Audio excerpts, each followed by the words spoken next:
The transfer of pollen grains from anther to the stigma is called pollination.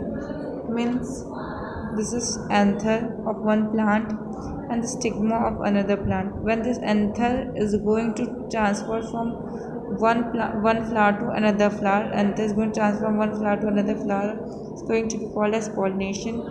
The first step is the sexual reproduction of flowering plant.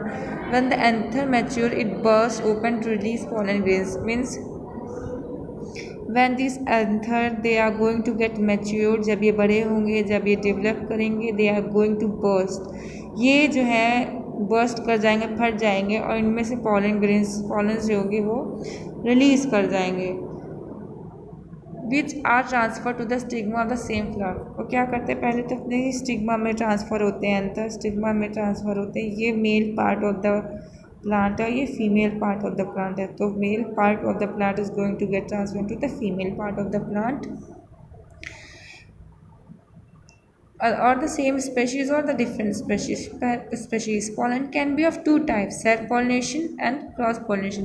Pollination दो तरीके के होते हैं, आपने class 5 में भी पढ़ा होगा और क्लास 8 में भी आपको एक इसका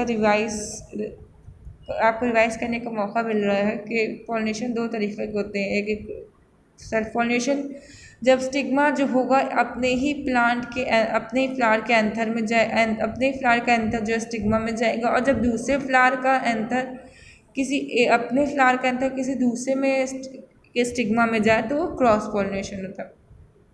अब इसको आप इंग्लिश टर्म में पढ़िए, अपने बायोलॉजिकल टर्म में अपने बुक से रिलेटेड क्या देखिए क्या लिखा है.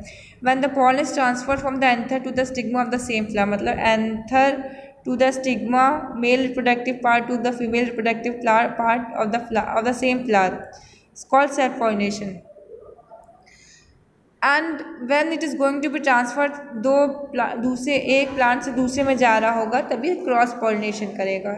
इसका एंथर इसके स्टिग्मा में जा रहा है, इसका एंथर इसके स्टिग्मा में जा रहा है, तो ये क्रॉस पॉलिनेशन होगा. When the pollen is transferred from the anther to the stigma of the same flower is called, or flower born by the same plant, the process is called self-pollination. I have told you. And when the pollen is transferred from the stigma of the flower of the plant of the same species, or it's called cross-pollination. Self-pollination may occur in flowers in anthers and stigma mature at the same time. Wheat, barley, oats and peach are the example of self-pollinating plants. Wheat, barley और oat में क्या होता है, self-pollination होता है. Self-pollination also occurs in some flower even before they open. कभी कभी क्या होता है, खुलने से पहले, इनके मैच्योर होने से पहले self-pollination हो जाता है. Some species, pansy, balsam, wood, laurel, sage are take pollination this way. Cross pollination occurs in flowers in which the anthers and stigma mature at different times. Cross pollination में क्या होता है, स्टिग्मा या anther का mature होने का time different होता है. अगर इसका एंथर या स्टिग्मा एक साथ मैच्योर हो रहा है तो क्रॉस पॉलिनेशन नहीं होगा, सेल्फ पॉलिनेशन होगा. लेकिन अगर इनका एंथर और स्टिग्मा मैच्योर होने का टाइम डिफरेंट है तो क्रॉस पॉलिनेशन होगा. Cross pollination occurs in flowers in which anther stigma mature at different types.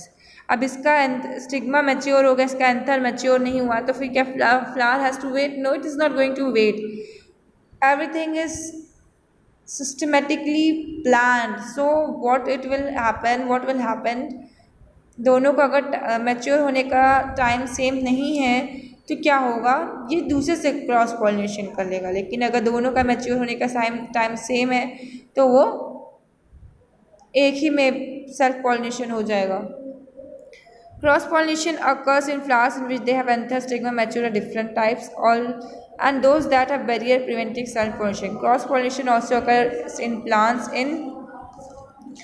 in which male and female are born by the different plants. Apple, date, palm, willow, common primrose are examples of cross pollination plants. Various external agents कौन कौन से हैं, external agents जो इनको transfer करते हैं, wind, certain animals, water carry pollen for self और cross pollination. ये सब एजेंट्स हैं जो कि क्रॉस पॉलिनेशन में काम आते हैं. एक जगह से सीड ले जाकर दूसरी जगह रखते हैं या दूसरे जगह कैरी कर लेते हैं अपने बॉडी में, तो ये एक एजेंट्स हो गए. These are going to become a medium. Most flowers are pollinated either by wind or insects. Other animals such as hummingbirds, bats, snails can carry out pollination too. However, we only discuss wind, insect and water pollination here. ठीक है. Bats भी और humming birds भी होते हैं, ये लोग भी पॉलिनेशन में काम करते हैं. विंड सीड्स डिस्पर्सन में काम करते हैं. एक जगह से सीड्स इनके फेदर्स में लग गई या इनके बीक्स में लग गए और जाके कहीं और पहुंचा देते हैं. With this I am ending today's video and I'll be taking your tomorrow dot clearing class, and I'll start with wind pollination, insect pollination, water pollination, artificial pollination. Okay, class 8. Just go through this, and whatever doubts you have, just write it somewhere and ask me in tomorrow's online class. Thank you.